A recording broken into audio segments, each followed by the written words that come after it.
man, I'm convincing myself to not buy a home. Why would I want to buy a home? It's so expensive. And I want to do other things with our money right now. And then you bring up the feelings. And I'm like, oh, but owning a home and raising our daughter and having the little tick marks on the wooden panel of her height. Oh, that sounds so sweet. You can do that if you were renting. You just rip off the panel at the end and just keep bringing it with you.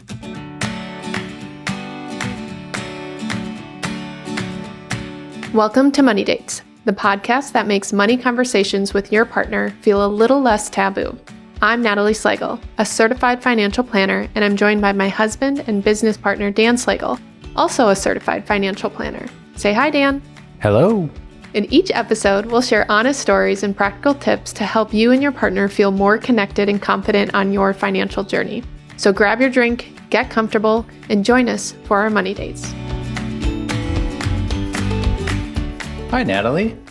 Well, hi, Dan. How are you today? I am doing really well. I haven't seen you yet today. That's a lie. Obviously. I just wanted to throw in the pleasantries that every podcast has at the beginning. We should do like our own pleasantries, which was what we were talking about before I hit record. I have no idea what you're talking about. That we don't have any lunch this week. Conversations behind the scenes. Like it is Tuesday afternoon at 1:25. We went to the grocery store this week, but we failed to get anything for lunch. Mm-hmm. So therefore, this week, we have been eating all of our snacks for lunch until the cupboard is clean. And then we'll have to figure it out. I mean, that's a great way to do it. I think maybe by not buying lunch, we're going to eat the things that we would otherwise ignore. But I don't think you appreciate that strategy. It's a difficult strategy. I'm more of like a grab and go. Like if something is ready in the fridge, whether it's leftovers or like a pre-made, like that's my style. Like me scavenging the cupboards for food, like tortilla chips. Yeah, I mean, it was great. It was good lunch. Don't get me wrong, but not my preferred thing to do. I'd like to have a pre-made meal. Anyways, we're not here to talk about lunch today, are we? We're going to talk about home ownership, a hot topic. Yes. And we're going to share a little bit about our story because home ownership is not just a financial undertaking, but quite an emotional one as well. Mm. And what's frustrating for us and our clients is we make good incomes, right? Like we're doing well, but it feels like it's not enough to own the home we want or to move out of our first purchased home into that, I don't know, maybe dream in between the first home and the dream home. Like it's hard for people to even do that. And then not only getting to the point of owning a home, but then the upkeep as well. So that's what we're going to talk about today. That sounds really fun, but also very stressful. It is. Let's talk about our journey first. And we have been homeowners in the past for a very short time. I think it was about a year. It was like 11 months. It was 11. That's crazy. And our home ownership journey started the year before we moved out west. So we owned a home in Minnesota. And the reason why we sold it is because we decided to get up and leave and go do our new jobs and our new positions out in Portland. And so then we went back to the renting lifestyle and we've been there ever since. And now we're back on the, should we buy a home? What do you think has changed that mindset? What has changed that mindset? I think having our daughter makes me want to have a home.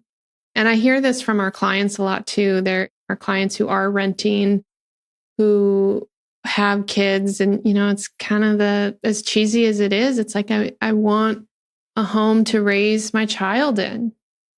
And I don't know why it can't be a home that's rented. I don't know why all of us are like, oh, in order to give that lifestyle to our child. It needs to be owned, but that's the story we all tell ourselves. And then I think, at least for me as a mom, I'm like, I think there's some underlying security that I want to make sure my daughter feels. And that is one way to provide it, is we own this home, and therefore it's unlikely that things are going to change. But when I say that out loud, I'm like, but things changed for us. Yeah. So, I don't know. I totally agree with you. I think both of our mindsets have changed in the last 12 months of if we want to buy a home or continue renting. Obviously, it's a very difficult environment to want to purchase a home in. That's the hard part, right? If we had home prices like we had 10 years ago, or interest rates that we had that long ago, like, we'd buy a home. We probably would. Yeah. But that's not the environment we live in anymore. So, like, going back to when we first owned our home, I don't know if you and I loved it. I'm trying to think of, like, did we really enjoy it? I think we enjoyed aspects of it. Was it the home? Was it like the feeling we got from the home? I loved doing the landscaping and like being outside. I think you had some fun projects that you had worked on. Yeah. I didn't love, and this no surprise to anyone who knows me and how I operate financially, I didn't love the financial surprises that came with owning a home. And our last episode, we talked about kind of planning for travel and planning for flexibility. So maybe that was what was missing financially, is we should have our emergency fund and then also have kind of the slush fund because we're homeowners and we don't want it to tap into the emergency fund. Maybe that's what was missing. And being naive and first-time homeowners, we just didn't realize how much comes up as a homeowner. Yeah.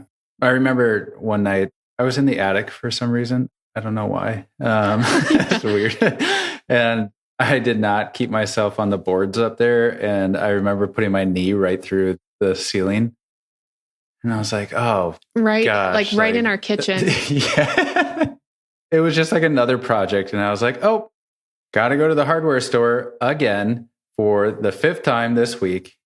Some people love it though, right? Like, let's give credit to the people who love the upkeep of a home, who are really good at it and like really talented at it. I have a friend who's like amazing at these things, right? And like gets so much joy out of it. That's just not me, right? So we're talking about like our experience, but if someone is like really into it, then that's just an added perk of home ownership. So maybe not only do you need to evaluate your financial capabilities of home ownership, but it's also just your handyman abilities and handy woman. Handy person. Handy person, thank you. Home ownership. And if you are not handy, then you need to make enough money to pay people who are handy. And that might be the bucket we're in. Yeah, maybe. No offense. But like, yeah, like no offense taken. I think people get that impression off of me anyways. Yeah. And so, hey, we tell it like it is. We tell it like it is. We all have our strengths and weaknesses. There's a lot of emotions that go into home ownership. There's a lot of money that goes into it. Right now, every year we make more money. That's been our journey, except for when we quit our jobs and started our business. We made very little money. But now going forward, it's like we're doing well financially. And so we're at this point where it's like, how could we not afford a home? There are people who make a lot less than us who can afford a home. We talked a little bit about this. I really liked how your figures in one of our episodes kind of split out how much goes to home stuff and stuff like that. But what is it about making over $300,000 and still feeling like you're in a place where you can't afford a home? Well, the first thing that comes to mind is you can rent, whether it's an apartment or a home. And let's just use an example. If you pay $4,000 a month for rent and you're in a 4-bedroom, 3-bath home. You mean this is our example? This is literally our situation. Oh, well, that's funny how it worked out that way. Okay, so you can pay that amount and you can probably be finding yourself in a home worth $900,000 to $1 million. Yeah, living in Portland. Living in the West Coast. Living on the West Coast, yeah. Okay. Or you could buy the same exact home at today's interest rate and have a monthly mortgage payment double what you're paying from a rent perspective. It's around $8,000. Yeah. That is insane. I know in this conversation, there's going to be the people who are like, well, you get the value of your home if, the equity in your home when you sell it. Yeah, I'm not talking about that. I'm talking about like right now. I'm comparing prices. Like that gap of needing to pay double what you're currently paying from a renting perspective, like that seems overwhelming. And that's a good word. The other question is, what else could I be doing with that $4,000 that I would now be assuming for living in this home, right? So the $8,000 in total that I'm now paying to own this home versus the $4,000 I'm paying to rent this home. What could I be doing with the $4,000 difference, the gap in between, right? Yes. And when you have a child, when you have inflation, when you like to invest money in yourself, collectively, your business, like there are a lot of other options to do with that difference right there, right? Yes. And I want to bring up something that a lot of folks our age, like in your 30s and 40s, you don't get to see into, you and I get to see as financial planners. And that is, what do people do with the equity in their home when we're all in our golden years, enjoying retirement? Because that's a lot of the argument of owning a home is, well, I have all this equity and I'm not throwing money away. Oh my gosh, I can't stand it when people say I'm throwing money away as a renter. No, you're not. No, you are not. Anyways, the thing that we see, because we do work with a handful of people who are in retirement, they have their home and their mortgage is paid off, right? So there is that aspect that you don't have this mortgage payment, still have the taxes and the insurance, but not the principal and interest. And so then it's like, well, what are you doing with all that equity? Right? Like what are they doing with it? They have it now. And it's kind of just living on their balance sheet.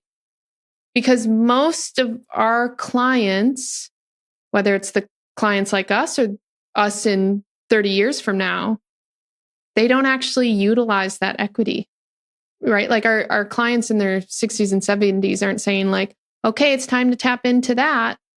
They're like, no. Like, I'm going to give my home to my kids. So I'm just kind of painting, like, I just want to give perspective on like what actually happens with that equity that we're also excited to get access or to build. And most of the time with the type of people that we work with, we're not ever utilizing that. So then to your point, you're like, okay, what would we be doing instead? So this is an example of for you and I. Okay, we're in this home. It's worth $900 to $1 million. We could buy it and our mortgage be $8,000 a month, or we could continue renting it for $4,000. And what would we do with the other $4,000? Like we could invest it into a brokerage account. Yeah, and it's not like we're just literally comparing monthly payments, like the differences between the monthly payments of renting and buying, like a current situation that we are literally living in. We're not even talking about the financial resources needed to buy the home. Like, that's not even a factor. We haven't even talked about that yet. That is 20, let's call it 20% down, 10, 20% down of $1 million. It's like $100,000 to $200,000 that you have to have readily available at closing. Yes. Plus closing costs. Which a lot of people forget to add when you come to the table. You need your down payment plus closing costs, which can be as usually the max I see that is around 5%.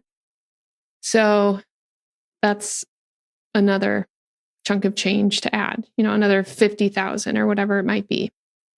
So this is why it's difficult. This is why couples making over $300,000 who aren't in a home yet, or maybe they are in a home, but they're looking to increase the bedrooms whatever. This is why it's really hard to make that decision. Oh, and by the way, inventory is down, interest rates are up. This whole interest rate not game, but just like situation or environment that we're in. Also, like it plays a huge part. If you can now interest rates, I think it's below 7% now on average. But when we first launched our firm, our clients were getting 2.5% to 3%. And now it's double. So your interest payment has doubled. Yes, that's significant. Let's talk about your favorite topic, feelings. Yay. Okay. I believe at the start you had mentioned like you now wanting to buy a home because of the sense of security that it provides. Mm-hmm. Did I capture that correctly? You did. Taking really good notes on my side. Cute. Thanks for listening. Sense of security. When we sold our first home and we started renting, I think that we had this sense of adventure. Yes. And flexibility.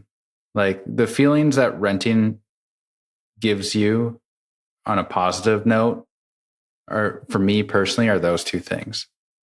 Yes. And why I'm also kind of shifting back to buying a home is the security piece from home ownership.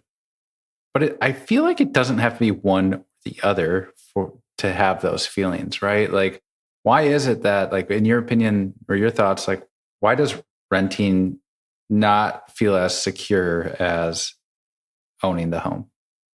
Because that's not the American dream, Dan. And I mean that honestly. I think it is so pounded into us that owning a home is the way to like raise a family. And there's the perception that you own versus renting. There's all of that. And it would be wrong for me to say that doesn't impact me, because it does. Because as our previous conversation or what we were just talking about, I'm like, man, I'm convincing myself to not buy a home. Why would I want to buy a home? It's so expensive. And I want to do other things with our money right now. And then you bring up the feelings. And I'm like, oh, but owning a home and raising our daughter and having the little tick marks on the wooden panel of her height. Oh, that sounds so sweet. You can do that if you were renting. You just rip off the panel at the end and just keep bringing it with you. It is.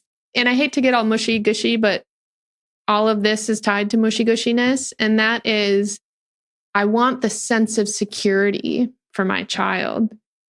And if I looked at baby J and I said, hey, what's going to provide you security? She would say, my parents being there for me, being able to rely and trust on my parents. Like, it would have nothing to do with the home. And in this situation, I'm assuming my little baby can talk. And she would just be like, I just need you to come grab me from the crib when I'm upset. She's like, home, rent, I don't care. And so it's maybe this security I'm saying I need or I want for my daughter. I'm not valuing the security she already gets, or I hope she gets from us. And so is owning a home really worth it? Worth this desire to have security? I would imagine someday we own a home again, right? Yes. I have no idea. Who knows what's going to happen in a year from now? Who knows what's going to happen tomorrow? Well, and that's a pro for renting is our life could change for whatever reason. And if we need to move, it's very easy. But we've also owned before, and we owned a home, and we also moved, and we moved across the country. So whatever situation you're in, whether it's renting or owning, I think at least what I'm gathering from this conversation is you can have the feeling of security in either situation, and you can have flexibility in either situation.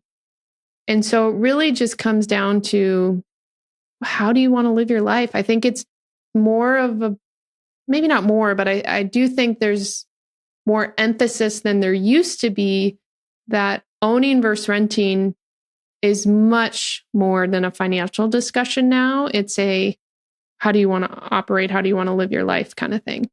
Yeah. Yeah.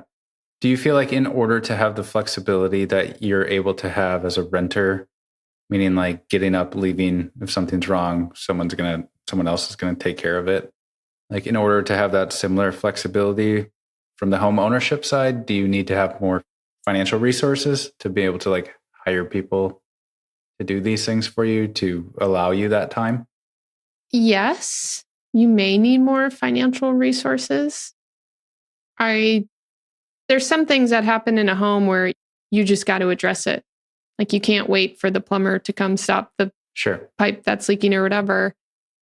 But it's nice as a renter to know that even if you don't get to it right away, it's not really your issue. Yeah. But there's aspects of the home we live in now that we're not doing, or maybe we would paint this room, but we're not, or we get really nice furniture for this space, but we don't own the home. So there's things that I'm like, man, if we just knew where we were going to be for a long time, that would help our decisions. Yeah.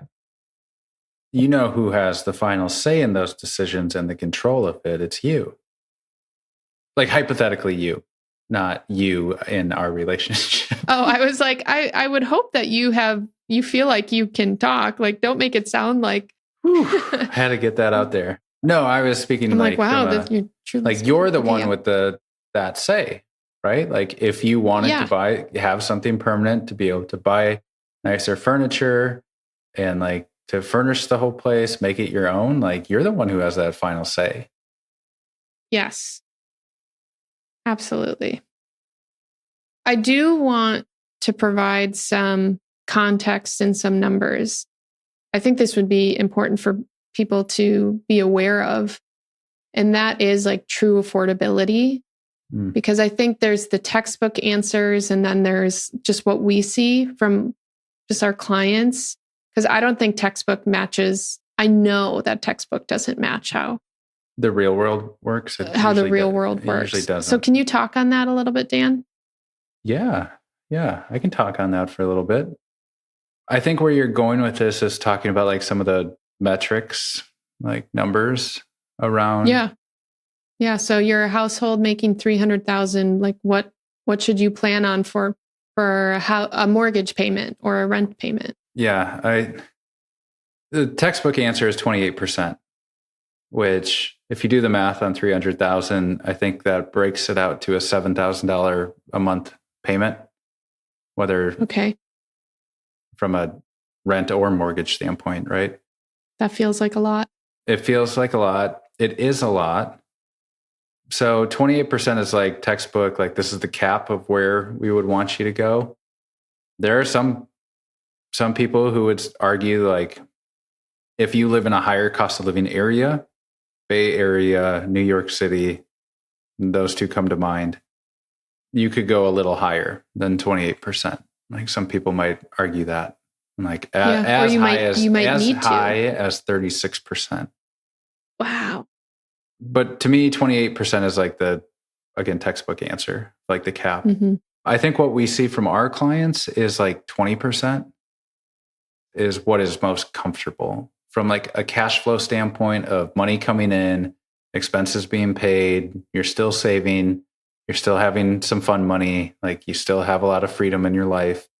I think we tend to see 20% as like that number really hits for clients. So on $300,000 of household income, that's $5,000 a month. That feels much more reasonable. I mean, I'm thinking about it from our perspective, like 7,000 plus daycare, like all the money's gone after daycare in a home. 5,000, I'm like, whew, I can breathe a little. We can still travel. We can still save appropriate. So I like the 5,000, or I like the 20%. Yeah.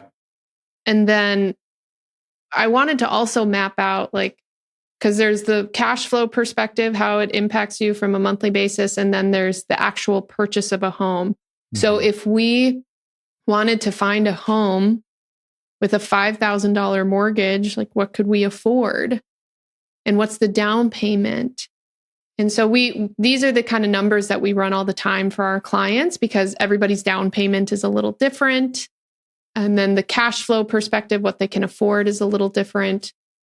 So if our target is $5,000, essentially we work back. And what we've found is that an interest rate at 7%, which is being conservative because I think interest rates are a little lower than now, our purchase price affordability, assuming a 10% down payment, would be $650,000. And that includes, we're mapping out property taxes, home insurance, the down payment of $65,000, closing costs on the high end at 5%. So we'd need almost $100,000 at closing, because some of that's going to the down payment and some of that is going to closing costs. Interest rate at 7%, that's a mortgage of $5,000, a purchase price of $650,000. That would mean, at least in our current situation, Dan, we could not purchase this home. You couldn't even you just buy the basement and the first floor of this home. And again, that goes to, that's where the conversation is also what resources do you have for a down payment? And where do you live? That's a big factor. That's a huge factor into this whole conversation.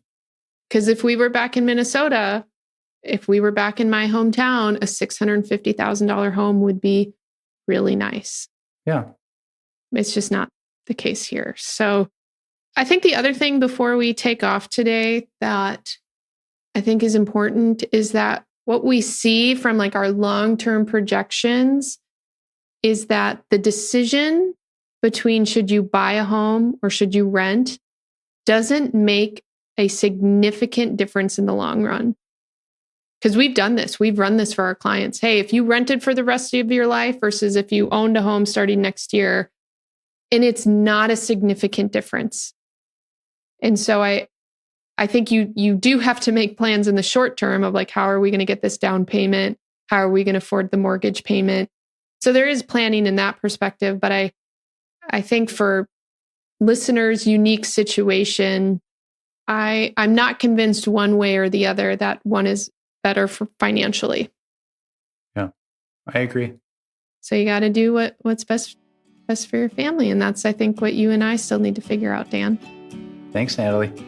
Thanks, Dan. We'll see you next time. Hey, if you've enjoyed this episode and are looking for personalized financial guidance, schedule a free complimentary consultation using the link in the description below. Natalie and Dan Slagle are the founding partners of Fuse Financial Planning, a registered investment advisor.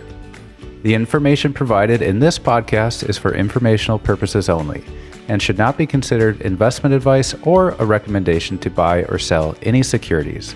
Investing involves risk, including the potential loss of principal. Advisory services are offered to clients or prospective clients where Fuse Financial Planning and its representatives are properly licensed or exempt from licensure. For more information, including our disclosures, please visit our website at www.fusefinancial.com.